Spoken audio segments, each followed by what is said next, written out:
नमस्कार विद्यार्थी मित्रांनो, माझ्या लर्न विथ शिवा या यूट्यूब चॅनलवरती तुमचं सहर्ष स्वागत आहे.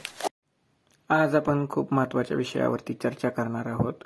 एक अतिशय इंटरेस्टिंग टॉपिक आहे ॲटम आणि त्याची संरचना.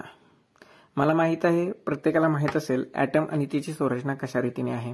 ॲटममध्ये काय काय असतं सर्वांना माहिती आहे. आपल्याला ॲटममध्ये काय असतंय. ॲटममध्ये ॲक्च्युली 3 एलिमेंट असतात. एक प्रोटॉन असतो, एक न्यूट्रॉन असतो, एक इलेक्ट्रॉन असतो. प्रोटॉनवरती धनप्रभार असतो, इलेक्ट्रॉनवरती ऋणप्रभार असतो. ॲक्च्युली सर्वांना हे सगळं माहीत आहे. परंतु आपण थोड्याफार प्रमाणात रिव्हिजन करू आणि नेमका ॲटमचा शोध कसा लागला आणि आत्ता आपण ज्याला ॲटम म्हणतोय त्याचं स्पेक्ट्रम कसं तयार झालं याबद्दल आपण चर्चा करणार आहोत. भारतातील सर्वात जुना वैदिक कालखंड आठवतोय का? होय, वैदिक कालखंड. त्या वैदिक कालखंडापासूनच आपल्या भारतामध्ये शोध लागायला सुरुवात झालेली होती.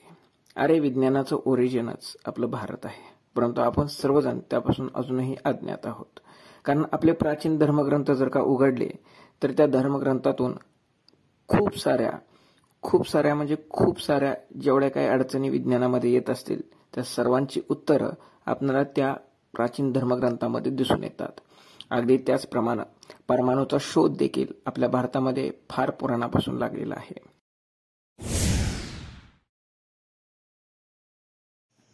आपले प्राचीन ऋषी महर्षी कश्यप, त्यांना महर्षी कणाद या नावाने देखील ओळखलं जातं. त्यांनी वैशेषिक दर्शन या आपल्या धर्मग्रंथामध्ये देखील परमाणू या शब्दाचा उल्लेख केलेला होता. त्यांनीच परमाणूंचा शोध लावला असं म्हटलं जातं ना. सर्वात पहिल्यांदा त्यांनीच परमाणूचा शोध लावलेला आहे.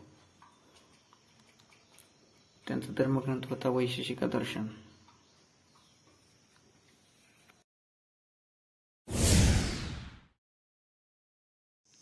त्यानंतर इसवी सन पूर्व 5वे शतक, त्यावेळेस होते डेमोक्रिटस हे थोर विचारवंत आणि शास्त्रज्ञ होते. त्यांनी सुद्धा या अनाशवंत आणि अविभाज्य कणाला ॲटमॉस असे नाव दिले. त्यालाच आपण आता ॲटम असे म्हणतो.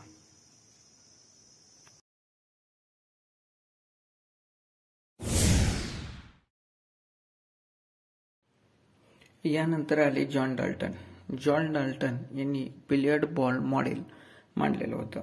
त्यांचं म्हणणं होतं की अणू हा एक भरीव गोळा आहे.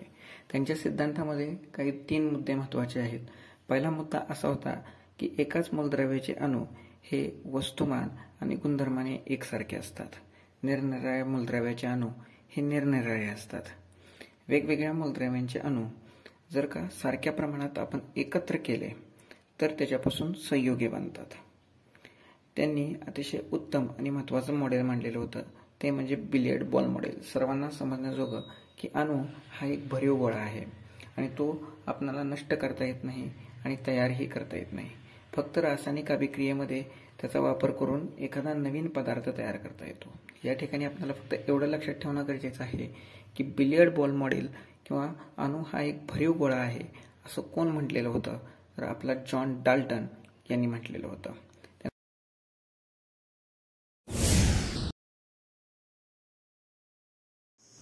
त्यानंतर आले 1897 साली जे थॉम्सन यांनी देखील या ॲटमवरती बरेच संशोधन केलेले होते. त्यासाठी त्यांनी एक प्रयोग केला जो अतिशय फेमस आहे. कॅथोड रे ट्यूबचा एक्सपेरिमेंट केलेला होता. या कॅथोड रे ट्यूबच्या एक्सपेरिमेंटचा वापर करून त्यांनी इलेक्ट्रॉनचा शोध लावला. इलेक्ट्रॉनचा शोध जे थॉम्सन यांनी लावलेला होता. हा कॅथोड रे ट्यूबचा एक्सपेरिमेंट. या एक्सपेरिमेंटचा वापर करून त्यांनी इलेक्ट्रॉनचा शोध लावलेला. परंतु इलेक्ट्रॉन हे नाव स्टोनी या शास्त्रज्ञाने दिलेलं होतं. ते 1896 सालीच नामकरण करण्यात आलेलं होतं. ॲक्च्युली यामध्ये त्यांनी फक्त तेवढाच शोध लावलेला नव्हता, तर त्यांनी इलेक्ट्रॉनचा शोध लावून जॉन डाल्टन याच्या सिद्धांताला तडा दिला. त्यांनी अणूचं प्लम पुडिंग मॉडेल मांडलेलं होतं. प्लम पुडिंग मॉडेल म्हणजे नेमकं काय? प्लम पुडिंग हा पाश्चात्य लोकांचा नाताळ सणादिवशी बनवलेला एक गोड पदार्थ असतो, जो केक प्रमाणेच असतो. आपल्या इकडचा कलिंगड समजा. आपल्या इकडच्या कलिंगडामध्ये ज्याप्रमाणे बिया या कलिंगडाच्या घरामध्ये रोवलेले असतात, त्याचप्रमाणे इलेक्ट्रॉन हे संपूर्ण अणूमध्ये अगदीच त्या बियाप्रमाणे रोवलेले असतात.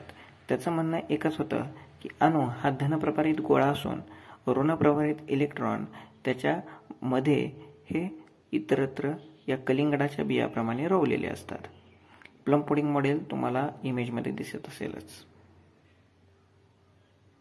हे आहे जे थॉम्सन यांचं प्लम पुडिंग मॉडेल. आपण पाहिलं जॉन डाल्टन यांचं बिलेट बॉल मॉडेल आणि आता पाहतोय जे थॉम्सन यांचं प्लम पुडिंग मॉडेल. परीक्षेच्या दृष्टिकोनातून हे दोन्ही महत्त्वाचे आहेत.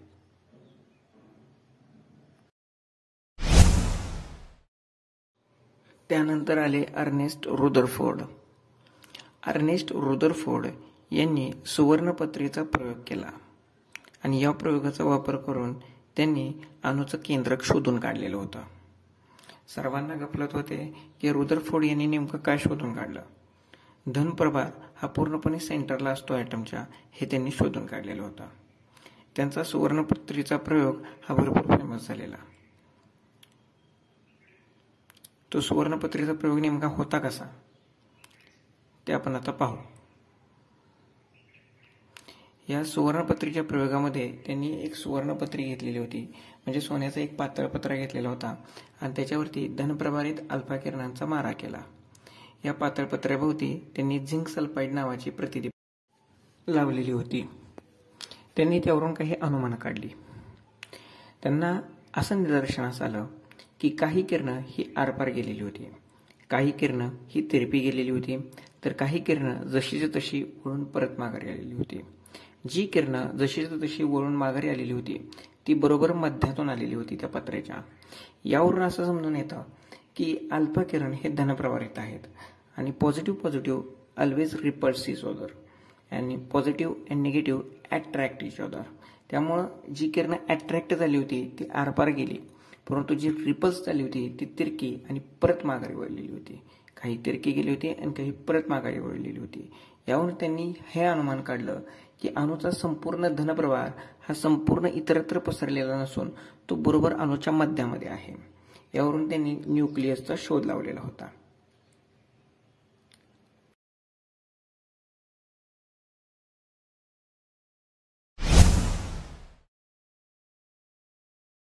त्यानंतर आला निल्स बोर. निल्स बोर यानं हायड्रोजनच्या अणूचा अभ्यास केलेला होता. त्याने हे शोधून काढलं की हायड्रोजनच्या अणूमधील जो इलेक्ट्रॉन आहे तो इलेक्ट्रॉन हायड्रोजनच्या केंद्रकाभोवती एका विशिष्ट कक्षेमध्ये फिरतोय. हायड्रोजनच्या अणूमध्ये एक इलेक्ट्रॉन आणि एक प्रोटॉन आहे, आपल्या सर्वांना माहीत आहे. निल्स बोर या शास्त्रज्ञानं हायड्रोजनच्या स्पेक्ट्रमचा अभ्यास केला. त्याच्या या स्पेक्ट्रमचा अभ्यास करून त्यानं यामध्ये हे सांगितलं की प्रत्येक कक्षेला आपली एक ऊर्जा आहे. जसा कक्षेचा क्रमांक वाढत जाईल तसं कक्षेची ऊर्जा वाढत जाते. म्हणजेच काय तर कक्षा जसजशी न्यूक्लियसपासून लांब जाईल तसतसं त्या कक्षेमध्ये ऊर्जाही वाढत जाते आणि जसजशी कक्षा न्यूक्लियसच्या जवळ येत असेल तसतसं त्या कक्षेची ऊर्जाही कमी कमी होत असते. आता त्याचा जो काही स्पेक्ट्रम मॉडेल आहे तो तुम्हाला इमेजमध्ये दिसेलच. हा हायड्रोजनच्या अणूचा स्पेक्ट्रम आहे.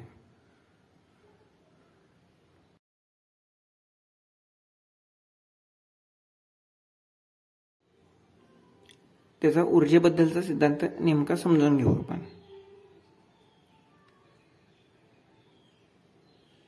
ही पहिली कक्षा,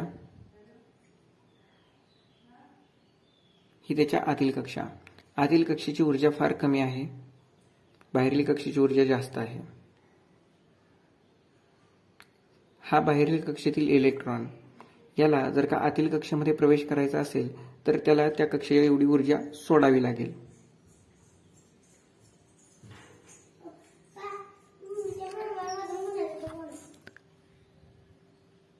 जर का इलेक्ट्रॉन आतील कक्षेमध्ये असेल आणि त्याला बाहेर जायचं असेल तर त्याला बाहेरील कक्षेच्या एवढी ऊर्जा ग्रहण करावी लागेल. आज आपण इथेच थांबू. सेकंड पार्ट लगेच अपलोड केला जाईल, ज्यामध्ये अणूचं पूर्ण स्पेक्ट्रम मॉडेल, क्वांटम क्रमांक व्यवस्थित समजावून सांगितले जातील. विद्यार्थी मित्रांनो, प्लीज लाईक करा, सबस्क्राईब करा आणि thank you for watching this video. मित्रांनो, यूट्यूब बिगिनर आहे, जरा समजून घ्या. माईक नाही आहे, असंच रेकॉर्ड करतो व्हिडिओ. पोको M3 या साध्या मोबाईलवरती व्हिडिओ रेकॉर्डिंग चालू आहे. सध्या सुरुवात आहे. अजून नवीन इंटरेस्टिंग व्हिडिओ तुमच्यासाठी घेऊन येईन. नक्कीच यामध्ये सुधारणा होईल. प्लीज लाईक करा, सबस्क्राईब करा आणि व्हिडिओ बघितल्याबद्दल धन्यवाद.